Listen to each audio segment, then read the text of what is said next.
Olá, meus irmãos e irmãs de Ideal Espírita, vocês amigos e amigas que nos acompanham aqui na página Estação da Luz Espírita, muitíssimo obrigado mesmo pela sua companhia. A nossa página Estação da Luz Espírita não tem fins lucrativos, o objetivo é a divulgação da doutrina espírita. E é por isso que nós reunimos aqui esta sede de matérias espíritas para que possa atender às suas necessidades, estudo, lazer, pesquisa. Você encontra aqui na nossa página Estação da Luz Espírita os livros da codificação, obras suplementares, entrevistas, palestras e os programas da Web Rádio Estação da Luz de Natal e Web Rádio Cristo Consolador de São Paulo. Ou seja, um acervo que atenda às suas necessidades, sem fins lucrativos. O objetivo é a divulgação da doutrina espírita. E agora eu convido você para nos acompanhar na reprodução de mais esse trabalho imperdível.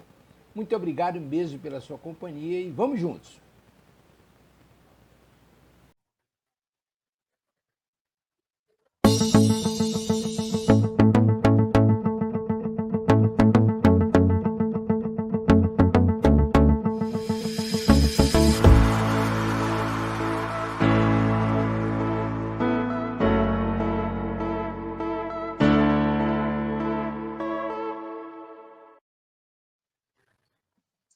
Muito boa noite a todos os nossos amigos, nossos queridos internautas que nos acompanham em mais uma emissão aqui do nosso programa Espiritismo e Atualidade. Eu, Cosme de Olinda, aqui ao meu lado, minha amiga companheira Silvia Almeida. Boa noite, Silvia, como vai? Tudo bem? Boa noite, Cosme. Tudo ótimo, graças a Deus, né? Nesse finalzinho de domingo, para mais um estudo aqui na nossa Web Rádio Cristo Consolador. Muito bom estar aqui. Com certeza, com certeza. E ao vivo hoje, né, Silvia? Exatamente, ao vivo. Hoje é ao vivo, né? Deixamos um programa também muito bom, né? Aquele que nós gravamos semana passada, sobre quem tem medo da morte. Não sei se surgiu algum questionamento, alguma pergunta, mas o tema é muito interessante. Muito interessante. Bom, vamos cumprimentar a nossa querida Rosana, que já está aqui conosco. Boa noite, Silvia Cosme, a todos de Ideal Espírita, que tenhamos um excelente estudo. Com certeza, querida, com certeza. Boa noite, Rosana.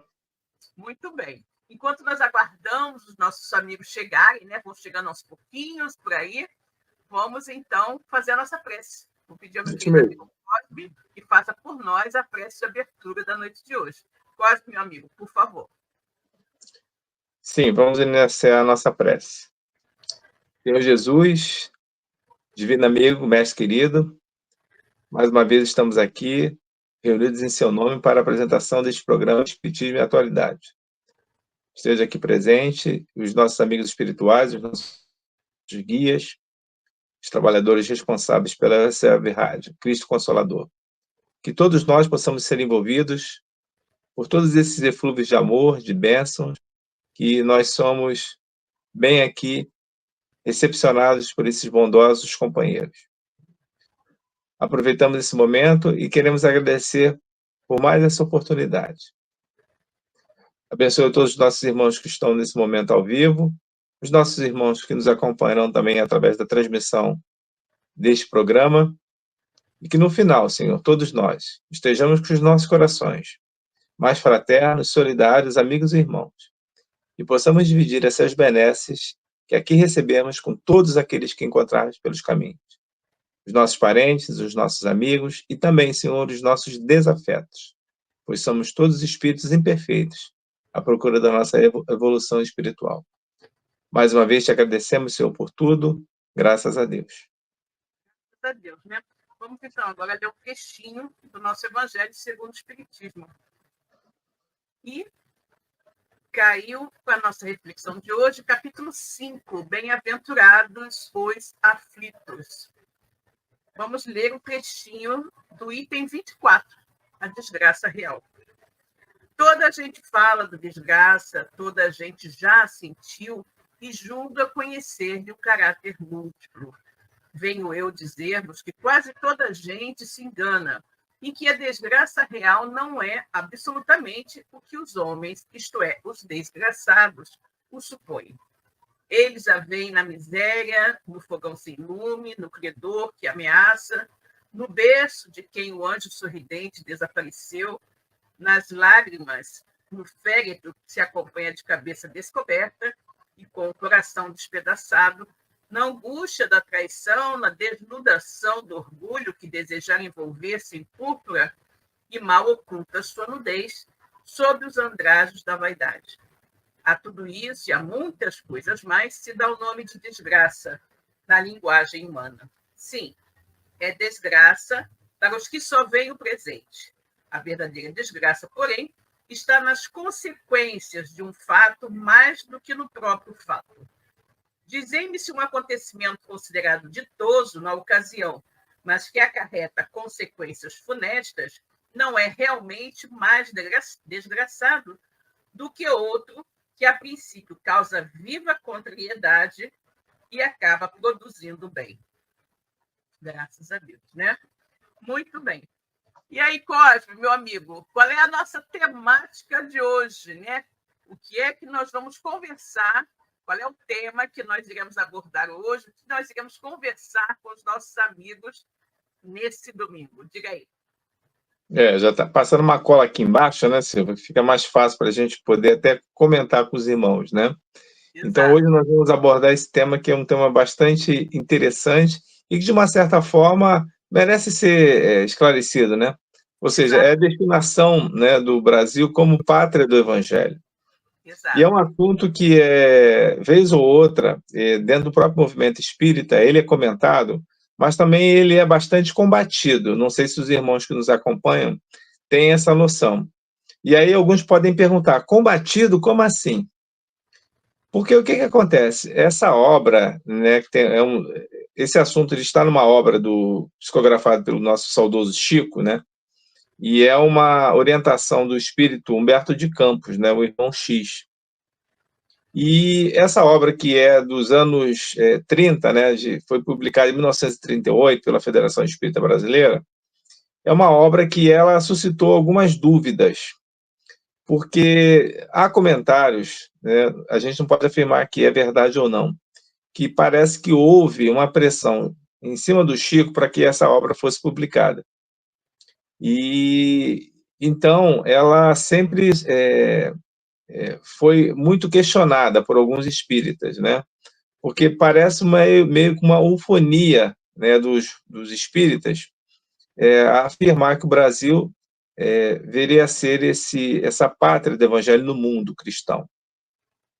Então, parece, né? Parece que é algo assim muito grandioso que, de repente, os espíritas começaram a abordar esse assunto. Então, esse livro, ele sempre foi muito questionado. Embora a gente saiba muito bem do critério e da característica do trabalho do Chico, que é muito sério, né? Sempre foi um trabalho muito, muito meticuloso, e o próprio Emmanuel, né, que é o seu amigo espiritual, sempre esteve muito atento a tudo que o Chico publicava. Parece que diverge um pouco, né, daquele conteúdo que foi exatamente o que ele, dentro das mais de 400 obras que ele publicou, né, pelos amigos espirituais, ele falou sobre isso. Porque o que está na obra, não sei se as pessoas têm conhecimento, se já leram, é efetivamente um mergulho teológico e mítico a respeito da questão do Brasil. Porque o Humberto de Campos, que era um verdadeiro conhecedor das letras, né, um homem muito capaz, competente, ele faz um mergulho a respeito ele faz uma radiografia do que é o Brasil, dentro do sentido de trazer as raças que compõem esse país e o momento que ele surge dentro da perspectiva de desenvolvimento religioso, né? E o que acontece? Quando a gente observa a linha da história do mundo, né, a história geral, a gente vê que várias civilizações falharam como quando elas se colocaram como baluartes, né, e pioneiras de determinadas situações. Roma, né, a grande águia romana, era algo que era impossível imaginar naquela época em que eles estiveram no apogeu, que ela fosse destruída. E ela foi, né? Roma, com todo o seu conhecimento a respeito do texto da justiça, né? Tanto que o direito hoje que nós aplicamos no Brasil, muita coisa vem do direito romano. Então, tinha uma civilização que tinha muito conhecimento a esse respeito. A questão da justiça, apesar de nem sempre serem justas, né, Silvia? Mas de um direito romano muito bem aplicado, muito bem entendido, provavelmente oriundo já dos conhecimentos dos gregos, né? Roma bebeu muito dentro da cultura grega, do conhecimento, daquilo que eles executavam. Até os seus deuses, todos eles eram cópias dos deuses gregos. Então, veja que várias civilizações, né, o exemplo de Roma é um exemplo, falharam como nações do mundo, no sentido bélico, no sentido de serem protagonistas dentro do critério de inteligência. Todas elas falharam. Porém, o Brasil, nessa obra, o Humberto de Campos fala que ele vem com protagonismo também. Porém, um protagonismo no sentido de ser completamente diferente do que apresentava-se até então essas grandes nações. É claro que o Brasil não é um país de ponta, desenvolvido tecnologicamente, nem capacitado, né, intelectualmente pelo seu povo. Porém, ele traz, nesta obra, né, características que reuniram aqui raças que faz um cristianismo completamente diferente do cristianismo que é apresentado nos demais países do mundo. Você tem um povo muito bom, um povo muito crente naquilo que as palavras, no sentido da evangelização de Jesus, ela apresenta, e é um grande celeiro no sentido de absorver a todos que aqui chegam. E os exemplos são muito claros, quando nações que são inimigas, desafetos fora do nosso país, aqui vivem em plena harmonia, os próprios árabes e judeus. Na Palestina, eles são completamente inimigos, não se toleram. E aqui, muitos vivem harmoniosamente lado a lado. Então, o Brasil é como se Humberto de Campos diz que ele atrai uma atmosfera, uma psicosfera de muita tranquilidade e no sentido de que há uma harmonia no coração das pessoas.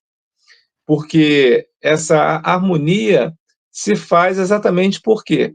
Porque no plano espiritual há um destino para que aquela árvore do evangelho que foi trazida da Europa para cá, ela aqui foi plantada. E daria sequência naquela mensagem de Jesus. Por quê? Tudo que foi feito anteriormente, né, no Oriente Médio, na Europa, não deu certo. E aqui haveria essa possibilidade. Daí, no livro, nos fala sobre a questão de ser descoberto esse país.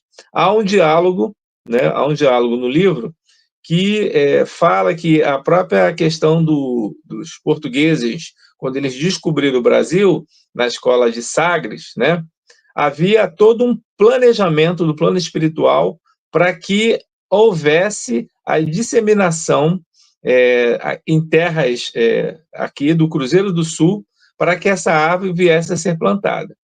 Então, foi o próprio Jesus, segundo o que está no livro, que escolheu aqui para receber essa árvore. Porém, importante também, havia essa destinação, mas eles afirmam também que há, principalmente, uma situação de livre-arbítrio. O Brasil não se tornará um celeiro de pátria do evangelho do mundo se os seus cidadãos que aqui habitam, se eles não trabalharem para isso. Não, nada pela espiritualidade é imposto. E da mesma forma, eles nos explicam no livro que deveria aqueles espíritos que estão tendo a oportunidade de reencarnar em terras brasileiras, aqui fazerem aquilo que eles não conseguiram no passado. E muitos de nós somos espíritos que vivemos no Velho Mundo, no Oriente, e que, de uma certa forma, recebemos como oportunidade de resgatar todos esses débitos aqui, porque muitos de nós falhamos no passado nesse sentido. Então, o Brasil seria esse celeiro para receber todas essas almas, esses espíritos, de modo que eles poderiam aqui reiniciar aquela trajetória que eles não conseguiram. E, com certeza, eu me incluo dentro dessa estatística aí dos nossos irmãos que falam nessa obra Brasil, Coração do Mundo, Pátria do Evangelho. O Cosme, eu tenho a impressão, né, que as pessoas têm a tendência a fazer uma análise muito rápida e superficial das coisas. E eu penso que a questão é o título do livro. Pode ter sido o título do livro, né?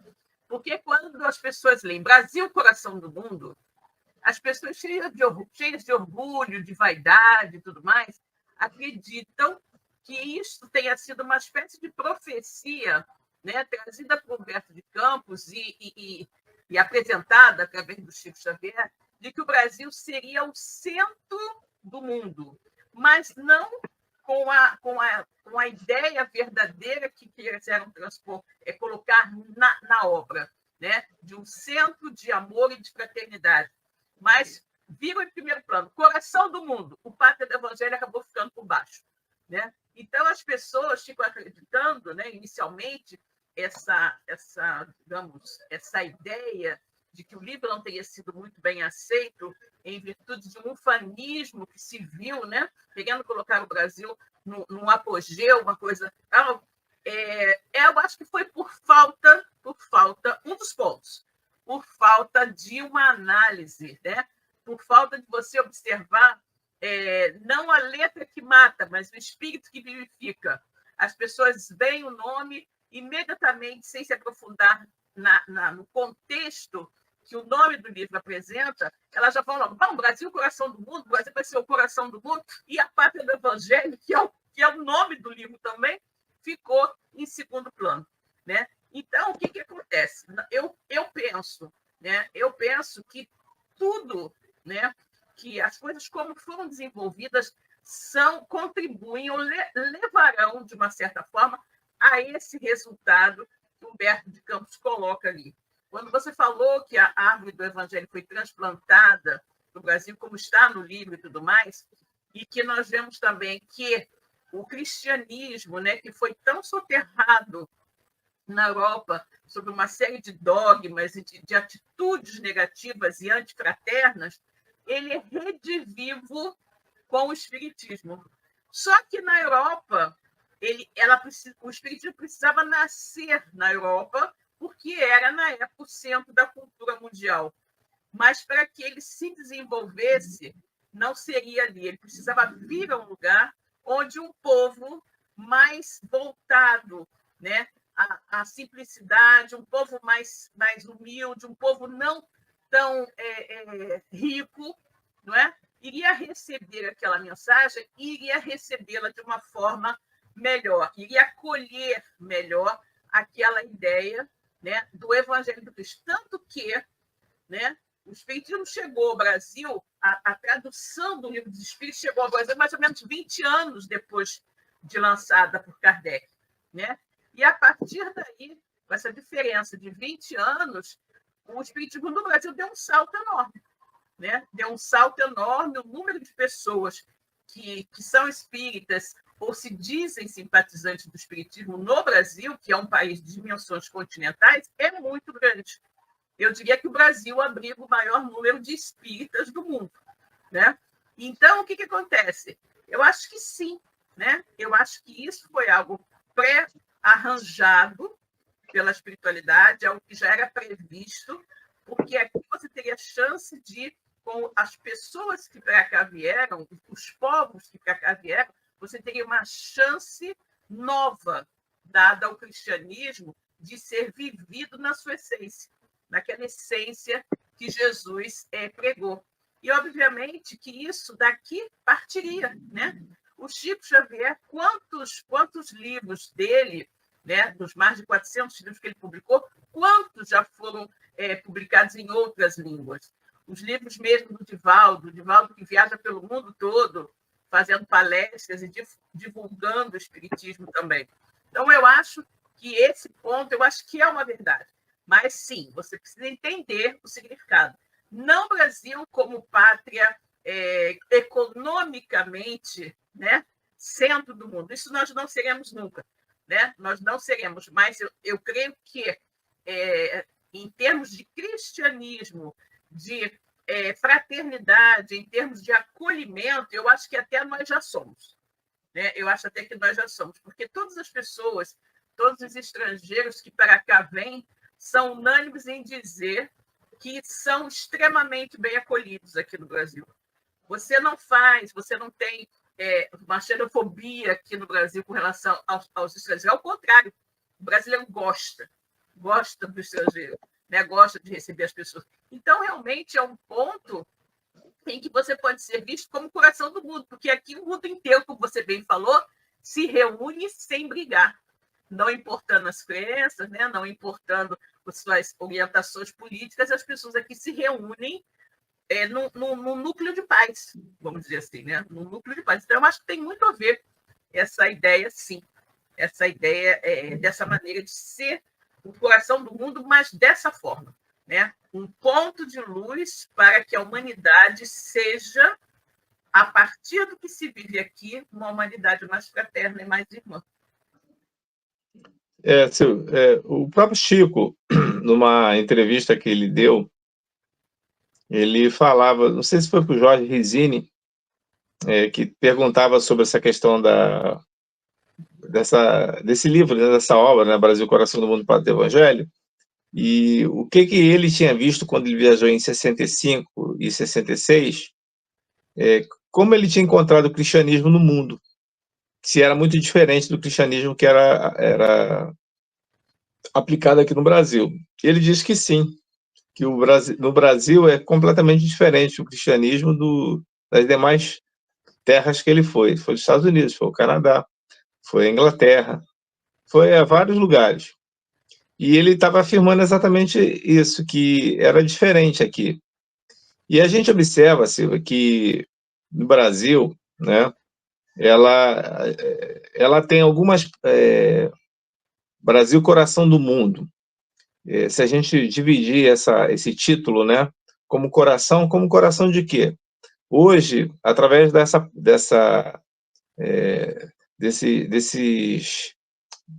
questão do meio ambiente, que é muito tratada hoje, né, e debatida no mundo inteiro, se você observar, a Amazônia, de fato, ela é uma floresta muito importante para o mundo, ela não é só importante para o Brasil. O que andaram fazendo com a Amazônia, ainda continuam fazendo, de algumas formas, eu digo que equivocadamente, porque parece que não tem amor, não tem noção do que essa floresta... Nós estamos no Rio de Janeiro, na região sudeste. A Amazônia, eu já estive lá, em Manaus. Lá no norte, é muito longe. E você observa que o que acontece na Amazônia, ele tem nitidamente ação aqui no sul. Porque os ventos, as temperaturas, o Brasil e o mundo também, né? Ele precisa daquele oxigênio, ele precisa daquela fertilidade que a floresta produz e sai, de uma certa forma, espalhando por esse nosso continente e, para mim, para cima. E eu posso até afirmar para você, Silva, nós temos praticamente uma quantidade de plantas, né, ali que provavelmente o próprio governo brasileiro não tem conhecimento de tudo que está ali, de tudo que pode desenvolver. E a gente sabe muito bem que a medicina desenvolvida, né, os laboratórios farmacêuticos, eles têm na sua essência o que? As plantas. Exato. E essas plantas que dão, que desenvolvidas, né, dentro dos laboratórios, produzem os medicamentos necessários para a sobrevivência humana. Hoje, uma pessoa com AIDS, ela já consegue viver relativamente normal, entre aspas, né? muito mais tempo do que quando a doença ela foi anunciada, né? Então, eu estou dando esse exemplo, mas eu digo vários outros exemplos que a gente não pode simplesmente ignorar a floresta, porque a floresta na realidade, é onde está tudo. E você observe que os nossos povos originários, né, os ditos índios, os nativos, eles têm na floresta algo extremamente sagrado, porque eles sabem que é de lá da água que eles tiram o seu alimento, a bebida. Eles sabem que é da floresta que eles, na realidade, conseguem sobreviver. Se a floresta morre efetivamente todos os animais, inclusive o homem, e de uma certa forma, essa ganância que a gente observa de uma maneira geral em várias sociedades, não pode afetar o que acontece aqui. E de uma maneira geral, já aconteceu em vários países. Várias florestas foram dizimadas pela questão do dito progresso. Mas, na realidade, eu não sou contra o progresso. O progresso tem que existir. Só que você precisa cuidar daquilo que é fundamental. Oxigênio, água, é fundamental para a vida. O planeta se chama Terra, mas é um planeta de água. E água potável é algo que é extremamente importante e será daqui a 20, 30 anos, com certeza. Há matérias que falam que navios de embarcações que vêm deixar produtos aqui no Brasil, eles passam por esses rios nossos e abrem as suas comportas e levam água. Levam água potável. Abrem e levam. Você veja como é importante, né? Para poder levar para as suas sedes isso. Então, a gente observa, Silvia, que o que está no livro do Humberto de Campos foram reflexões que elas foram obtidas, com certeza, no plano espiritual. Agora, é importante que o cidadão, né, nós brasileiros, façamos a nossa parte. Façamos a nossa parte como a gente vem fazendo, recepcionando bem as pessoas, trabalhando e alertando as autoridades para que se cumpra aquilo que efetivamente o país ele tem como o seu melhor, né? Que é, na realidade, um pasto maravilhoso, né? Para poder ter as plantações, né? A própria criação dos animais, né? Tudo isso faz parte. Eu lembro que no passado o Egito, né, ali naquela parte do norte da África e para a própria Oriente Médio, era o celeiro. Os romanos tinham negócio com os egípcios, por quê? Porque era de lá que eles tiravam os alimentos dele. Então, eles mantinham acordos, porque eles sabiam que o Egito era importante, o Nilo era fundamental. Então, o Brasil ele tem essa capacidade. Hoje se exporta tanto frango quanto carne bovina, quanto arroz, como grãos. Tudo isso sai daqui, mas isso não é só o essencial. É necessário que esses produtos eles sejam vendidos, né, sejam exportados, mas abasteça também, principalmente, quem está aqui, porque nós precisamos. E no Brasil, Silva, se come muito bem. O Brasil se come muito bem. É uma comida gostosa, uma comida barata, se a gente for levar em consideração outros países em que, na realidade, um pedaço de carne é muito caro. Um prato de arroz é muito caro. E aqui no Brasil nós temos essa capacidade de ter tudo isso, como as pessoas falavam no passado, né, Silvia? É a terra em que se plantando tudo dá. Tudo dá, né? É isso que eu estou dizendo. Plantando tudo dá. Né? No livro, inclusive, o Humberto de Campos fala sobre esse ponto de vista, né? De que o Brasil, como produtor de alimentos, iria contribuir para alimentar o mundo, né? E como hoje a gente até observa isso, né? Nós temos uma produção bastante grande, uma produção agrícola bastante grande, e realmente é exportada e alimenta pessoas de diversos pontos do mundo, né? Essa é uma questão que também é abordada no livro, essa questão do alimento, né, que sairia daqui. Assim como você falou, a questão da água também, né? Nós temos uma abundância de água aqui no Brasil, graças a Deus. Então, efetivamente, o país tem de tudo, né? Tem de tudo que nós assim precisamos para ter uma vida tranquila. O grande problema que nós observamos aqui, como observamos no mundo inteiro, é a ação do homem, né, que, colocando o seu egoísmo, né, a sua ambição acima de tudo, não cuida devidamente daquilo que deveria cuidar, né? Nós sabemos que o planeta, quando foi criado por Jesus, quando foi pensado, né, ele não, de forma nenhuma, ele não criou um planeta porque pessoas passassem fome aqui. O planeta tem total capacidade de suprir as necessidades de todos os espíritos que foram aqui alocados. Mas se isso não ocorre, né, em virtude justamente do egoísmo do homem e da má utilização dos recursos naturais. Cosmo, vamos aproveitar para cumprimentar os amigos que chegaram aqui. Vamos sim. Boa noite a todos. Boa noite, Elaine. Tudo bom? Boa noite, Elaine.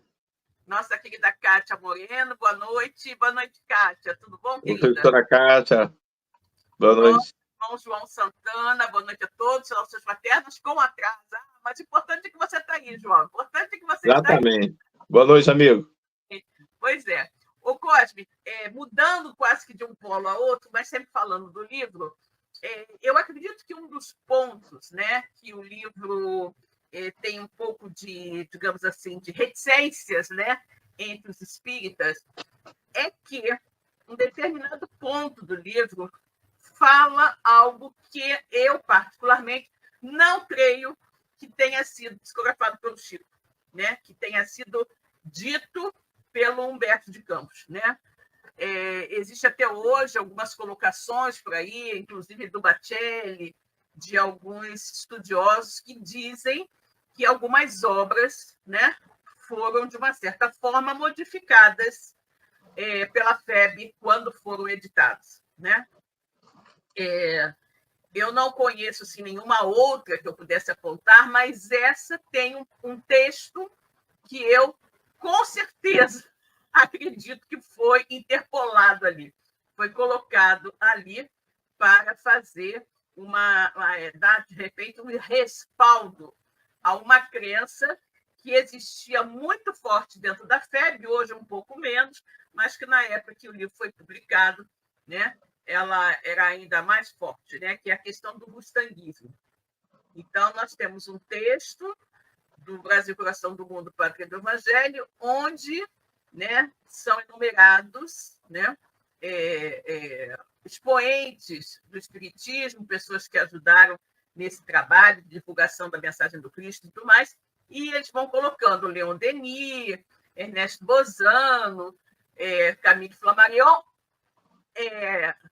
Rustang, ou seja, óbvio que esse Rustang aí não estava na origem, né? Foi incluído, porque nós sabemos que Rustang realmente não tem nada a ver, é um problema muito sério, uma obra que foi publicada, de uma certa forma, com digamos assim, de um médium só, né?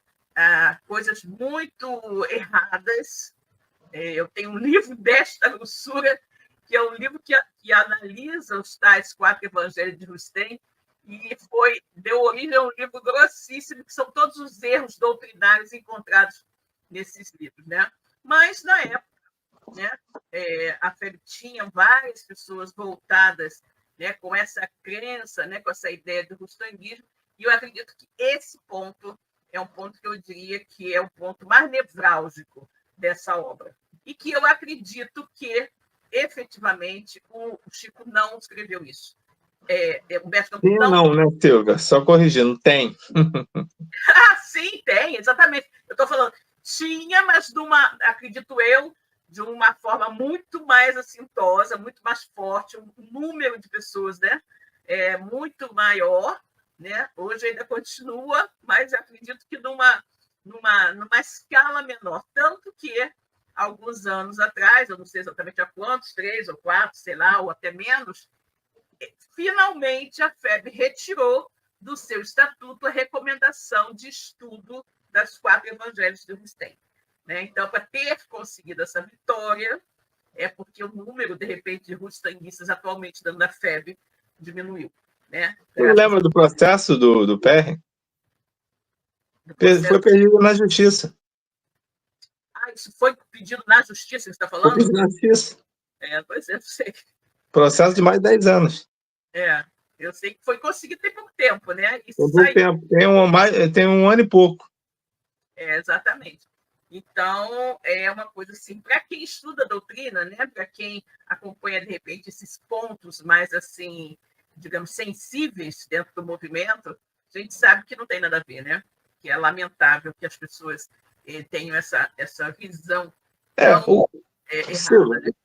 O que nessa situação, só para a gente não. O assunto não é esse hoje, só para a gente não deixar de comentar, né, já que a gente abordou, é que eu vejo que nós podemos, como o próprio Paulo observou, né, ler de tudo e retende o bem, a gente não deve fazer como outrora já foi feito a questão do índice, né? Isso sim, isso não, porque o espiritismo, a gente já falou aqui várias vezes que ele não proíbe nada. Mas é muito grave, né? E de uma certa forma, quando a gente recebe certas situações de enxerto dentro daquilo que foi como nasceu a doutrina, porque fica um negócio muito chato, né? E algumas pessoas sabem, outras pessoas não sabem sobre isso. E aí é complicado. Ah, por quê? Então, por que não é? Não, o objetivo nosso aqui não é discutir esse assunto. Esse assunto é um assunto que já foi muito discutido, já foi falado, e hoje, conforme você falou, já se corrigiu dentro do que nós temos hoje como divulgação. Acontece que a gente aqui não está comentando que as pessoas não possam ler os 4 evangelhos de Luz tem, pelo amor de Deus. As pessoas podem ler o que elas quiserem, né? Você mesmo tem um comentário aí, né? Um livro que o pesquisador teve boa vontade de pegar todos os pontos e fazer uma análise interpretativa, né? Do que estava e o que não corresponde com o que a doutrina aplica. Isso é bem interessante. Então, alguém já se debruçou sobre isso, já aborda, né, sem nenhum tipo da gente estar fazendo qualquer situação de não pode, é impossível. Não. Alguém já trabalhou e já explicou o porquê. Isso é importante. E explicando dentro de um conceito doutrinário, mais importante ainda. Que foi exatamente isso que você está comentando. Depois, se você puder até já comentar qual é o livro, né, para que as pessoas que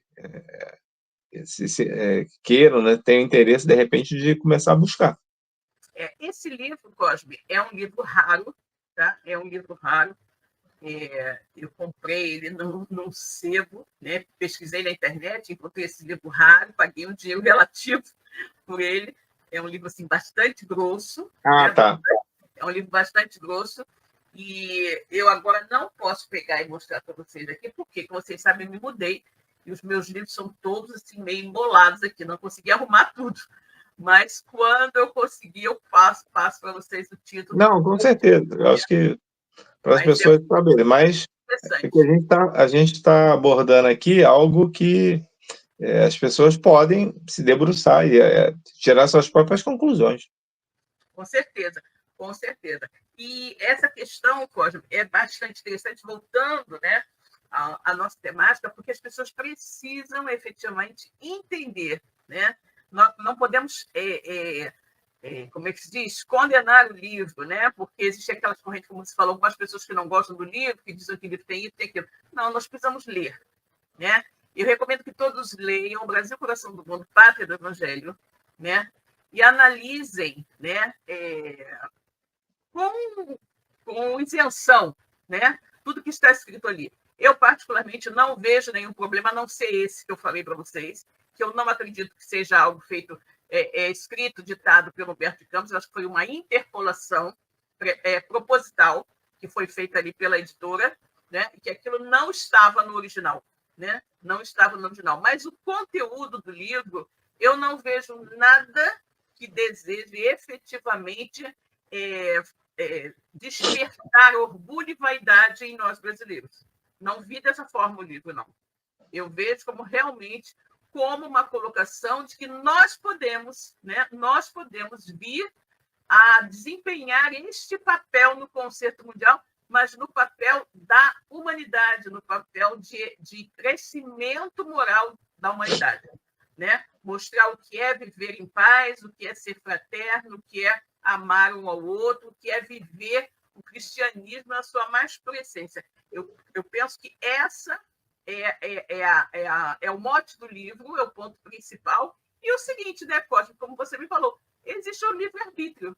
Nos é dada essa oportunidade, nós iremos pegá-la ou não, né? Iremos aproveitar ou não. Assim como ao povo de Israel, né, foi dada a oportunidade de receber o Cristo, o Messias, e eles não aproveitaram, né? Nesse momento, fazendo um paralelo, nós podemos ver que foi dado ao Brasil, está sendo dado ao Brasil a oportunidade de ser um centro divulgador, né, propagador do Evangelho na sua mais pura essência, e nós vamos aproveitar isso ou não, né? Ou não.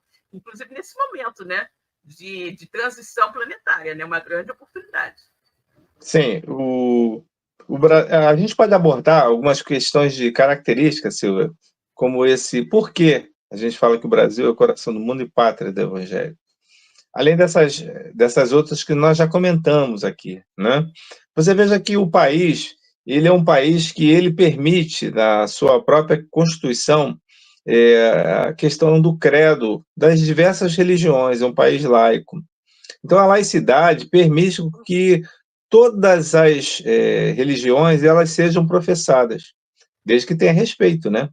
O problema é que muitas das religiões, hoje, aplicadas no Brasil, às vezes elas tomam o poder e querem subjugar as outras, que consideram menores ou que não têm importância. Quando, na realidade, a própria Constituição já nos diz que o país é um país laico. A laicidade permite que as pessoas professem as suas religiões. É mais ou menos como na Pax Romana, né? Quando se tinha o Império Romano. Roma, ela não proibia que as nações que eram seus escravos efetivamente aplicassem os seus credos, desde que respeitasse a figura do imperador, né? Porque o imperador era o próprio Deus na Terra. Então, eles tinham como isso. Mas eles não se importavam que as pessoas ficassem cultuando o seu sentido religioso, sabe? Exatamente pela essa Pax Romana. Pagou seu imposto, respeitou o imperador? Ok, pode ir tranquilamente. Mas como é que a gente percebe que em determinados momentos da história a gente viu perseguição de Nero, perseguição de Domiciano? Isso foram fases. Foram em determinadas fases, Marco Aurélio, em que o Império começou a achar que estava demais, estava incomodando o Império. Então, esses imperadores mandaram acontecer essas perseguições. Mas não foi desde o início dessa forma. Isso é muito importante, quando você começa a entender a história. Porque o romano, ele queria era o dinheiro, ele subjugava o povo, ia lá, fazia escravo, a gente até comentou outro dia, né, Silvia? E esses escravos que sustentavam aquela situação deles. E aí eles iam atrás de mais terras, mais reinados. Os povos conquistados pagavam imposto para continuar mantendo... Exatamente. Então, não era uma coisa, todos os romanos impediram o cristianismo foi perseguido. Não, não foi isso. Isso é uma coisa mas parece o tempo inteiro que é isso. E não foi dessa forma. Foi assim. Inicialmente não foi assim. E nós temos uma situação que houve um recrudescimento a partir de Nero, com o incêndio de Roma, né, que ele queria fazer umas mudanças lá, umas coisas na cidade, mudar algumas coisas e as pessoas não quiseram, então ele simulou, né, um incêndio, deu lá, só que a coisa saiu de controle, né? A coisa saiu de controle, pegou fogo na cidade inteira, né? Pegou fogo na cidade inteira e depois o povo queria saber quem tinha sido, né? E aí falaram que tinha sido os cristãos. Aí o cristão ficou como bode expiatório. A partir daí... Você sabe que os próprios judeus já cuidavam dos cristãos, né? Porque os cristãos eram os judeus que saíram da sinagoga e estavam já no cristianismo. Exato. Então, Exato. eles também acusavam. Tem um livro do Apócrifo de João que eu tenho, que eles acusavam abertamente. Ó, quem fez aquilo foi os cristãos, a culpa é dele. E Exatamente. eram os judeus. Exatamente. Então, vejam que não é dessa forma como a gente imagina, porque sempre houve perseguição, catacumba, essa coisa. Não, não foi sempre assim. Inclusive, né, Cosme, essa situação do incêndio, Nero, né, Nero, quando a coisa aconteceu e tudo mais, que ele meio que foi falar ao povo, ele não sabia nem o que ele ia inventar, né, o que ele ia dizer. E foi do próprio povo, talvez, como você falou, né, algum anticristão da época, que começou a dizer que tinha sido os cristãos. E Nero pegou, aproveitou, oba, já me deram aqui a resposta que eu queria, já me deram a solução, e ele embarcou na história e começou a fazer uma perseguição extremamente grande. Né? Os cristãos foram acusados por muita coisa. Se perdia a guerra, eram os cristãos. Se a colheita não era boa, eram os cristãos. Tudo eram os cristãos. Então... A Elaine fez um comentário aqui, vejamos. Eu li o livro e gostei bastante, pois traz da espiritualidade algumas informações para mim importantes. Sim, o livro é muito bom. Eu acho o livro muito bom. Eu acho que nós temos que ler com isenção e ler com um olhar crítico, né? Ler com olhar crítico. Sobretudo quando é uma obra assim, que suscita polêmicas, né? Eu acho que nós todos devemos ler com atenção, com olhar crítico e tirar as nossas próprias conclusões, né? Tirar as nossas próprias conclusões com relação ao que está ali, né? Nós temos que levar em consideração também, o Cosme, que eu não sei se foi a partir desta obra, né? Acredito que talvez sim, que Chico, que sempre deu, né, os direitos autorais, cedeu os seus direitos autorais de todas as obras para a FEB, ele interrompeu esse ciclo, né, de doações para a FEB a partir de desentendimentos que ocorreram, né, entre a FEB e Chico. E aí ele passou a fazer doações para casas espíritas, instituições e tudo mais, e não mais com exclusividade para a FEB como era. O que nos prova, né, que efetivamente houve aí uma rusga qualquer entre o médium e a editora, né?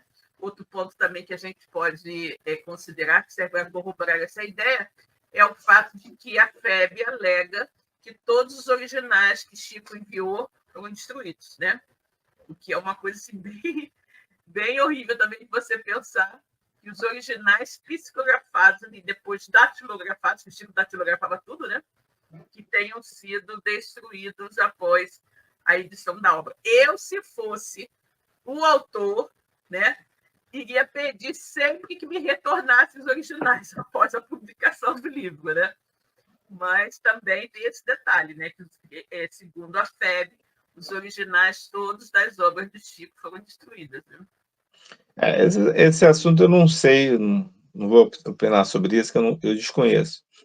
Mas eu falo para você que houve sim um determinado momento, o Chico foi muito combatido lá dentro da federação, mas o Chico depois ele voltou tranquilamente. As suas obras, de fato, elas foram canalizadas para instituições, né? Não só apenas da FEB, né? Mas outras instituições. O Chico gostava de ajudar e ajudava muito a casas de caridade, né? Abrigos de infância, abrigos de idoso, Hospital do Fogo Selvagem, né? Hospitais. Então, o Chico, de fato, ajudou muita gente, mas foi como você falou. É algo que a gente não pode confirmar, mas todos esses relatos, né, vão fazendo parte desse quebra-cabeça que você vai tentando montar. Porque, em determinado momento, a FEB começou a não receber mais os direitos autorais, né? E é um hiato grande, assim. Depois ela volta, mas o Chico já, né, ajudando outras instituições. Eu acho que é importante também. Agora, Silvia, eu só queria comentar para a gente fazer essa... Por que efetivamente o Brasil é o coração do mundo, é a pátria do Evangelho. É claro que a gente está discutindo isso desde o início aqui, mas a gente observa nitidamente, né, sobre essa questão da religiosidade dentro do Brasil, que as próprias religiões elas vivem harmoniosamente, ainda que haja alguns ataques pontuais de determinados grupos a determinadas religiões, né? Então, falando aqui das religiões de matriz africana, sofrem bastante, mas isso também tem muito um fundo da questão do preconceito, da racial, né? Da questão o próprio Humberto traz isso no livro, né? Faz uma abordagem a respeito dos africanos que vieram morar no Brasil, essa coisa toda. Então, acontece muito por isso. Embora nós tenhamos também algumas afirmações que fazem sentido quando você pega vários estabelecimentos, templos, igrejas, quando há espaço para todos, ou seja, o coração das pessoas, eles não são obrigados a serem cristãos só, né? Eles podem receber em seus corações outras denominações religiosas e absorverem, né? Eu falo para você que no cristianismo não é a maior religião do mundo. Não é. E se nós pensarmos que... Pode ser perseguido, Cosme. Exatamente. E se nós pensarmos que aqueles que não forem cristãos estão devidamente punidos, né, condenados ao fogo eterno, será um grande egoísmo da nossa parte, uma grande prepotência, quando você afirma que num país de um mundo um planeta de 8 bilhões de habitantes, você tem 2 bilhões, no máximo, cristãos. E também o seguinte, né, Cosmo? Nós temos que ser racionais, né? A nossa fé é raciocinada. Jesus não criou nenhuma religião. Jesus trouxe, né, um código de ética, um código de boa conduta, de bom viver. Né? Ele não criou nenhuma situação assim. Né? Então, o que acontece? Jesus falava... O cristianismo não foi criado por Jesus, o cristianismo foi criado pelos homens que o sucederam. Né? Foi inclusive Lucas que deu esse nome, aqueles que seguiam os ensinamentos do Cristo e tudo mais.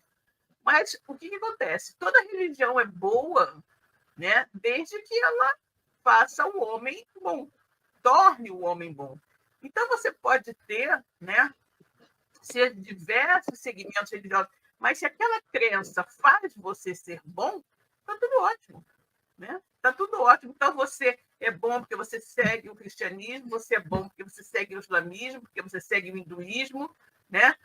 Desde que se aquela crença te faz ser uma pessoa melhor, é bom. Né? É bom. Então, o que realmente vai contar, né? O que vai contar é o seu comportamento. Jesus falou, cada um segundo suas obras. E isso, né, abrange ao mundo todo, independente da sua crença religiosa. Se você viver com as obras... As maiores guerras do mundo, as maiores tragédias, né, em termos de morte, foram originadas pelas guerras religiosas. Exatamente, para mostrar o tamanho da ignorância da humanidade, né? Então, por exemplo, a gente sabe muito bem que Jesus, de fato, não criou o cristianismo.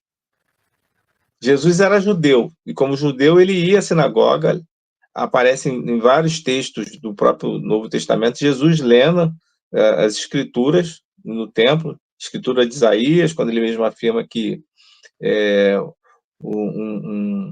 quando ele afirma que ele não é reconhecido naquela sinagoga de Nazaré, né, que o filho da sua casa ele não é reconhecido, e ele, muito pelo contrário, é maltratado. É um texto, exatamente, um texto de Isaías.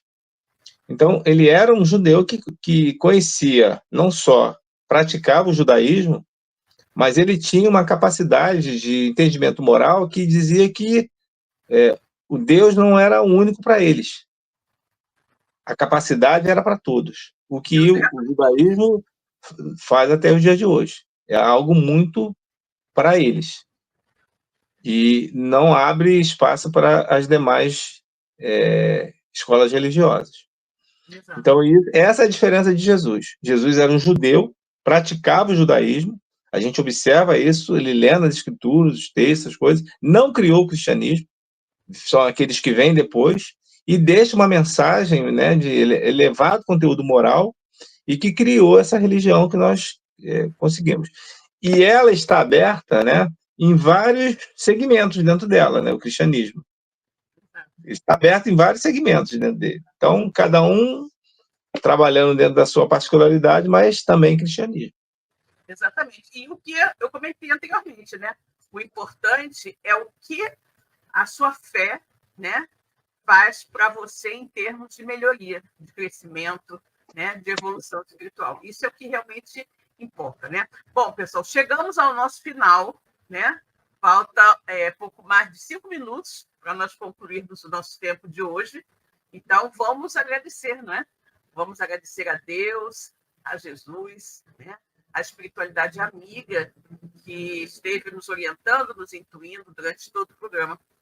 Agradecer pela semana que passou, agradecer por essa semana que se inicia, pelas intuições que recebemos no decorrer do programa, por tudo que pudemos pensar, meditar juntos, conversar, né?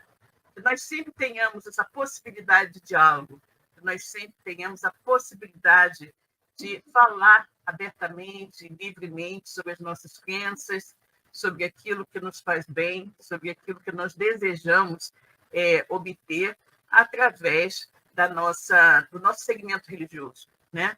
Que todos possam ter uma noite de muita paz, de muita tranquilidade, e que possamos estar juntos aqui na próxima semana para mais um programa Espiritismo e Atualidade. Boa noite a todos, boa noite, Cosme, boa noite, pessoal. Até a próxima. Tchau, tchau. Silvia, boa noite, pessoal. Uma semana de muita paz e até o próximo domingo, se Deus quiser. Até. Tchau, tchau. Tchau. Chegamos ao final da nossa atividade. Muitíssimo obrigado mesmo pela sua companhia e espero você no próximo evento.